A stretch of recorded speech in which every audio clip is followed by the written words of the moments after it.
आज हम आपके साथ एक आपदा फिल्म साझा कर रहे हैं जिसमें दिखाया गया है कि शहर के केंद्र में पार्क के नीचे छिपा एक बड़ा ज्वालामुखी भूकंप द्वारा सक्रिय हो जाता है और इसके फटने का कारण बनता है। नमस्कार।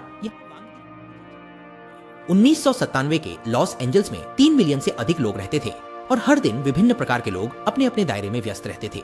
अकेले पिता माइक अपनी छुट्टियों का आनंद ले रहे थे, लेकिन अचानक आई भूकंप ने आराम की योजना को बिगाड़ दिया। क्योंकि वह संकट केंद्र के चेनचंग मुख्य अधिकारी हैं, उनकी शक्ति बहुत अधिक है और आपात स्थिति में पूरे शहर के संसाधनों को जुटाने का अधिकार है। लेकिन जितनी बड़ी शक्ति उतनी बड़ी जिम्मेदारी। भूकंप हुआ है तो ये सुनिश्चित करने जाना होगा कि कोई विनाशकारी घटना हुई है या नहीं।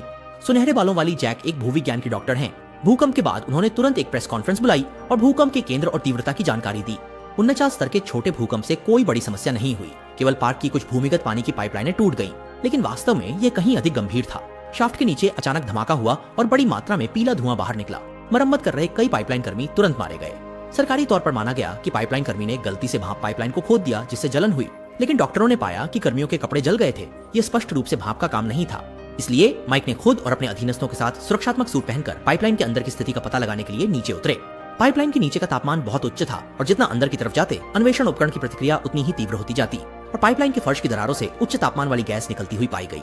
इस समय बारिश आई, बिजली का झोंका बढ़ गया, जमीन पर चूहे तुरंत पक गए। माइक और उनके साथी का सुरक्षा उपकरण पिघलने लगा और डिटेक्टर तो पूरी तरह से अधिकतम सीमा पर चला गया। शुक्र है कि वे तेजी से दौड़े और अलगाव का दरवाजा बंद कर दिया, नहीं तो वे भी उन पाइपलाइन मजदूरों की तरह भुन जाते। माइक ने तुरंत अपने सहायक को रिपोर्ट करने के लिए भेजा और पता करने के लिए कि आखिरकार हो क्या रहा है। इस समय किसी ने भी नहीं देखा कि पार्क के तालाब में पानी का स्तर बढ़ रहा है। भूगर्भ विज्ञान विभाग की सुनहरे बालों वाली बहन को जांच में मदद के लिए भेजा गया। उसने पाया कि झील के पानी का तापमान 12 घंटों में 6 डिग्री बढ़ गया है। इसलिए यह साहसिक रूप से अनुमान लगाया गया कि यह भूकंप के कारण दरारें बनी, जिसके कारण भूमिगत लावा ऊपर आ गया। विशेष साक्ष्य की पुष्टि के लिए कुछ दिन और लगेंगे। लेकिन यहाँ की मेट्रो परियोजना अत्यावश्यक है और सुनहरे बालों वाली बहन और उसकी सहयोगी चश्मा पहने बहन को अंदर जाकर जांच करने नहीं दिया जा रहा है। लेकिन उन दोनों ने तय किया कि वे सुबह 3 बजे चुपके से अंदर जाएंगी। अगले दिन तालाब का जलस्तर धीरे धीरे बढ़ता रहा। तड़के दोनों ने खुद को एलियन जैसा पहना और स्थल सर्वेक्षण के लिए गए। उन्होंने भी उस दरार को देखा। चश्मा वाली लड़की कुछ नमूने लेकर वापस जाकर शोध करना चाहती थी। इस समय सुबह के 5 बज चुके थे। अचानक पूरे लॉस एंजलिस में एक हलचल हुई, जिससे बड़े पैमाने पर बिजली चली गई और शहर अंधेरे में डूब गया। भूकंप के कारण जमीन के नीचे की दरार अचानक चौड़ी हो गई। नमूने लेते समय चश्मा वाली लड़की का आधा शरीर एकदम से गड्ढे में गिर गया। नीचे की गर्म लावा स्पष्ट रूप से दिखाई दे रही थी और सुनहरे बालों वाली महिला एड़ी छोटी का जोर लगाकर चश्मा पहनी महिला को बाहर खींचना चाहती थी। लेकिन आखिरकार चश्मा पहनी महिला को लावा ले गया।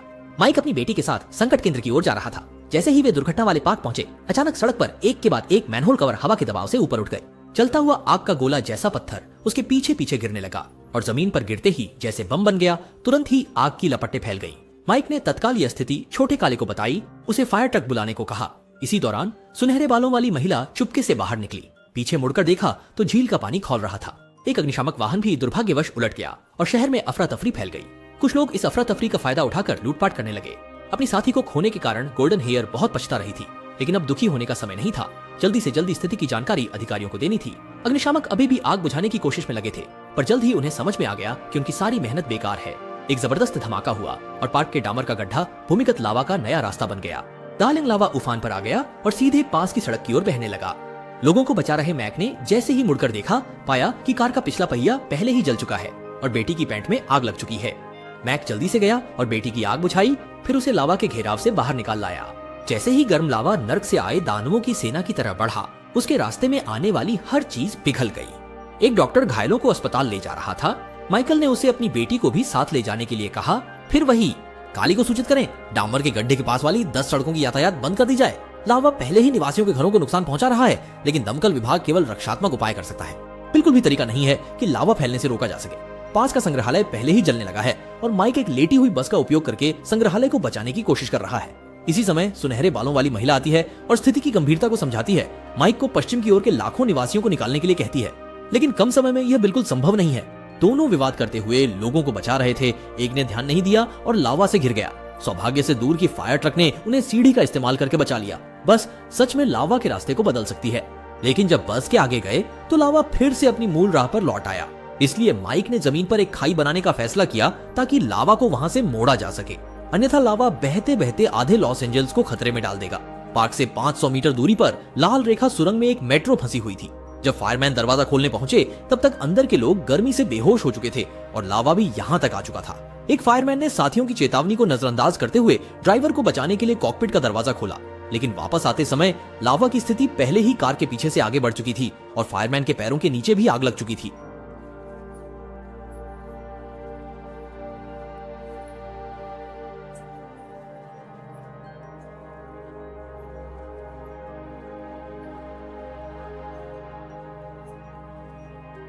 अग्नि और बाढ़ से सुरक्षा के लिए सड़क के अंत में उच्च तापमान सहन करने वाले सीमेंट के ब्लॉक का उपयोग करके एक घोड़े की नाल के आकार की बाधा दीवार बनाई जाती है, जिससे लावा इस सड़क में ही रुके। सुनहरे बालों वाली महिला ने कहा, साथ ही पानी से इसे ठंडा किया जा रहा है। लावा की सतह पर एक परत जम जाएगी, इससे शायद लावा को रोका जा सके। एक समय के लिए सभी सैनिक, पुलिस और जनता मिलकर समय के खिलाफ दौड़ते हुए अवरोधक दीवार बनाने में जुट गए। सुएहो चोंगयू यांजाम पहुंचने से पहले इसे पूरा किया गया। अंत में अच्छी तरह मेंटेन किया गया और दमकल की गाड़ी ने बाधा दीवार को मजबूती से रोका ताकि यह हिले नहीं। इसी समय ऊपर आसमान में हेलीकॉप्टर ने भी वाटर बम गिराए ताकि जमीन पर सड़क पर फैल रहे लावा को ठंडा किया जा सके। तेजी से बहता हुआ गर्म लाल लावा जल्दी ही काला होकर जम गया। ऐसा लग रहा था कि बस वास्तव में नियंत्रण में आ गया। सभी लोग जीत का जयकारा लगा रहे थे, लेकिन सुनहरे बालों वाली महिला ने उपकरण से कुछ बड़ी चीज खोज निकाली। सुरंग की जमीन का तापमान 500 से अधिक फ़ारेनहाइट तक पहुंच गया था। उसने जल्दी से माइकल को फोन किया और कहा कि लावा अवरुद्ध हो गया है और बहुत संभव है कि दिशा बदल ली गई हो। इसके अलावा ज्वालामुखी विस्फोट की शक्ति हिरोशिमा परमाणु बम की तुलना में 27,000 गुना अधिक है। ये इतना सरल नहीं हो सकता। इसलिए मैक और सुनहरे बालों वाली महिला ने एक कैमरा वेंट से मेट्रो सुरंग में डाला और वास्तव में देखा कि लावा बांध की तरह तेजी से बह रहा है। वेंट से बहुत अधिक दबाव निकला, जिसने दोनों का चेहरा लगभग बिगाड़ दिया। किम फैन ने समझाया, सुरंग में लावा ठंडा नहीं होता, इसलिए यह बहुत तेजी से बहता है और एक बार अवरोधित होने पर यह फूट कर बाहर आ सकता है, द्वितीय विस्फोट उत्पन्न कर सकता है। और सुरंग का अंत वही है जहाँ माइक की बेटी है, उस अस्पताल में जो पहले ही 2000 से अधिक घायलों से भरा हुआ है। लावा को पहुंचने में आधे घंटे का समय है, लेकिन अब अस्पताल से लोगों को निकालने के लिए कोई भी नहीं है।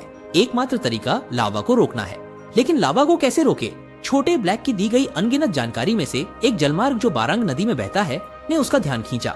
जेफाजे तुरंत समझा कि बारांग नदी अंततः प्रशांत महासागर में मिलती है।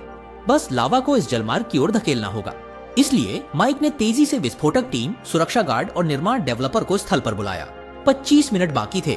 विस्फोटक टीम पर भारी दबाव था। उन्हें माइक की मांग के अनुसार लगभग 200 मीटर की चौड़ी खाई बनानी थी। आने वाले लावा को जलमार्ग में मोड़ना था। लेकिन सुनहरे बालों वाली बहन ने देखा कि ढलान सही नहीं है। लावा खाई में नहीं जाएगा, बल्कि अस्पताल की तरफ जाएगा। माइक एक बारगी मुश्किल में पड़ गया।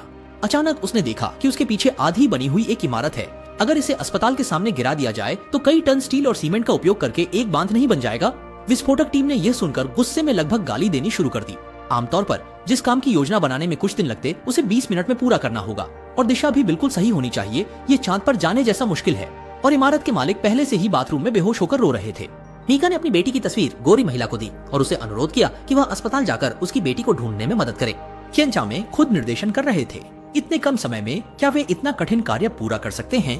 20 मिनट बाद भूमिगत लावा गरजता हुआ आया और मैनहोल कवर से पहले गर्म भाप निकली। उसी समय जमीन हिलने लगी।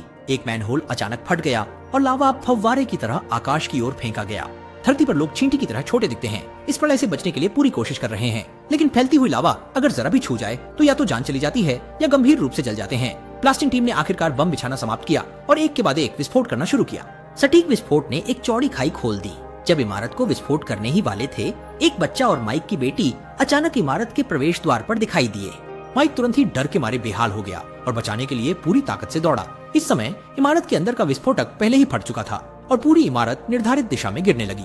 माइक ने तेजी से अपनी बेटी और बच्चे को गिरा लिया, लेकिन इमारत भी जोर से गिर पड़ी, जिससे धूल का गुबार उठ गया। अंततः लावा को सफलतापूर्वक चौड़ी खाई में धकेल दिया गया। लेकिन आधे लॉस एंजलिस के नष्ट होने की तुलना में ये पहले से ही बहुत फायदेमंद सौदा है। विपदा के बाद बचने पर भगवान ने भी बारिश करके जश्न मनाया। गोल्डन बालों वाली जेस को माइक की बुद्धिमानी और दृढ़ता से प्रभावित होकर इस अकेले बूढ़े पिता के प्रति समर्पित होने का निर्णय लिया। फिल्म यहीं खत्म होती है। फायर सिटी का प्रीमियर वर्ष में हुआ था और यह एक विशिष्ट हॉलीवुड शैली की आपदा फिल्म है। अब इसे देखने पर कहानी थोड़ी साधारण लगती है, लेकिन विशेष प्रभाव, दृश्य और तनावपूर्ण लय अब भी देखने लायक हैं।